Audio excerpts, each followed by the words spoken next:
Hello? Hello, I have some news for you, sir.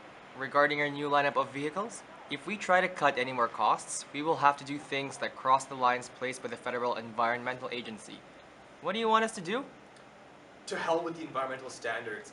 Our shareholders only care about the profit margins, and I only care about my CEO pay package. What we should do to cut costs is create a faulty software that gives false information about how much emissions are being released by the engines. We can market these cars as those that release low emission so as to please the tree huggers.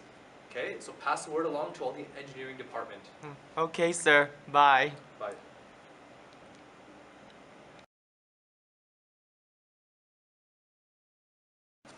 Mail, sir.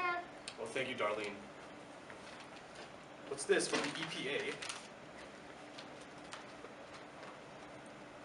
To the CEO of Volkswagen, we have been testing The emissions from your vehicles and have found numerous violations. The emissions of gases such as nitric oxides are up to 40 times above what is allowed in the US. Your negligence in this matter is very likely to result in fines and possible prison time. In the meantime, however, you will have to attend a mandatory seminar conducted by our agency on industry and pollution. Thank you.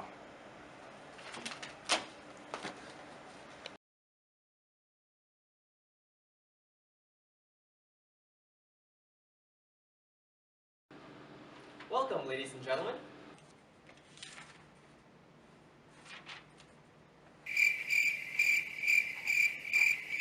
This seminar regarding industry and pollution. You are all here because as board members of influential companies, you have somehow violated standards set in place by the Federal Environmental Agency.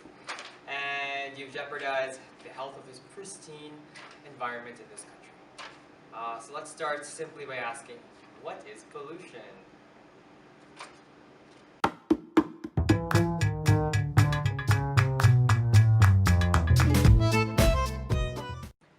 I think pollution is anything that causes harm to the environment. Yes, but more specifically, it is the presence in or introduction into the environment of a substance which is harmful or has poisonous effects. These environmental stressors are factors that constrain productivity, reproductivity, and ecological development. So pollution is actually not a modern phenomenon. Studies have shown that human pollution dates back to prehistoric Inuit fishers affecting Arctic freshwater ecosystems. Even pre-Inca civilization affected lake sediments by metallurgy. So it looks like you and the Incas enjoy polluting things, huh? Haha, very funny. So concepts of pollution started to gain traction during the Industrial Revolution.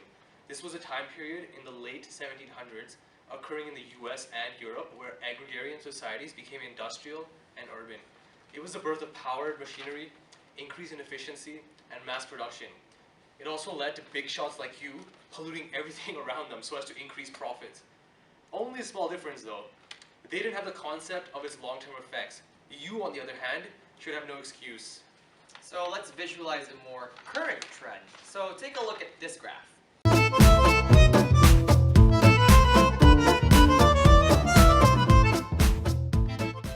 Which shows the atmospheric carbon dioxide increase from 1960 to the present. Noticing the trend, we can see that industrialization is the biggest contributor to pollution today. So can you tell me how exactly industrialization contributes to pollution?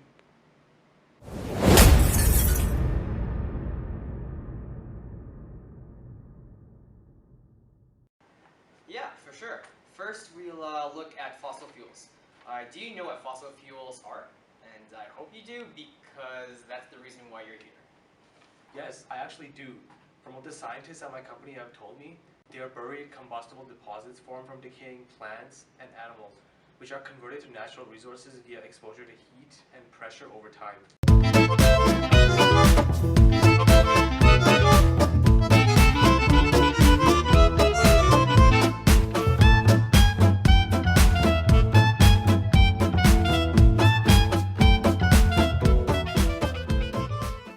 That's very good.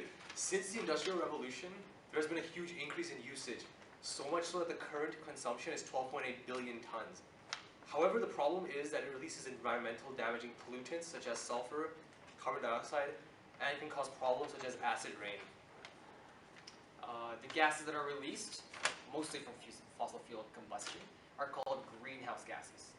They retain and reflect heat from the sun and Earth's atmosphere. Major contributors here are carbon dioxide, nitric oxide, water vapor, ozone, and a bunch of CFCs. So another problem with the release of certain pollutants is that it creates acid rain. Do you know what acid rain is?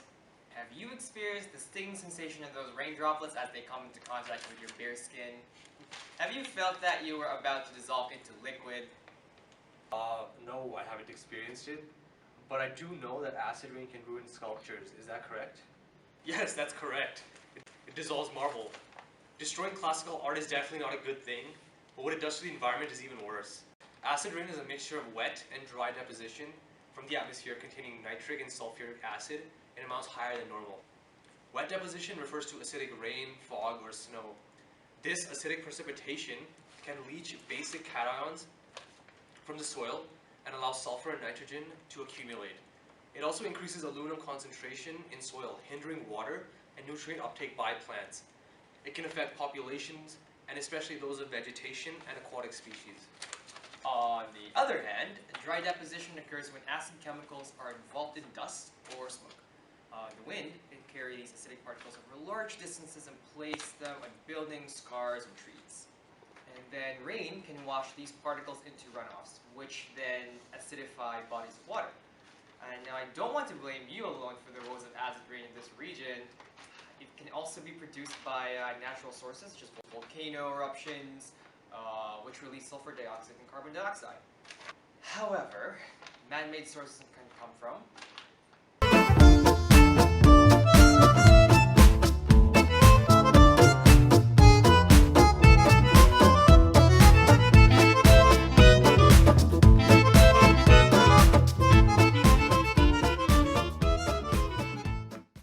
So with your negligence of installing faulty software in your cars, you have allowed the release of 40 times the recommended amount of nitrous oxides, which will only add to the numbers presented here.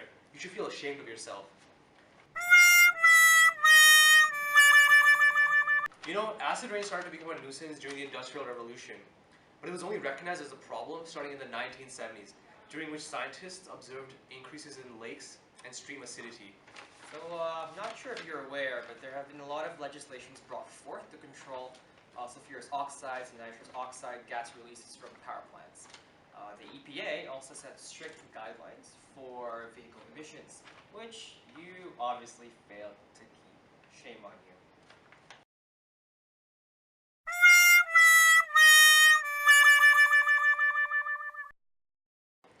So this brings us to the closing minutes of our seminar today. Here we would like to present some solutions that are being utilized to reduce the negative impacts of pollution.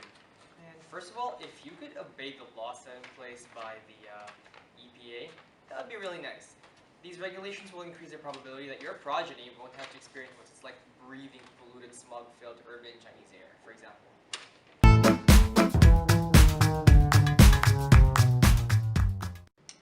That's true.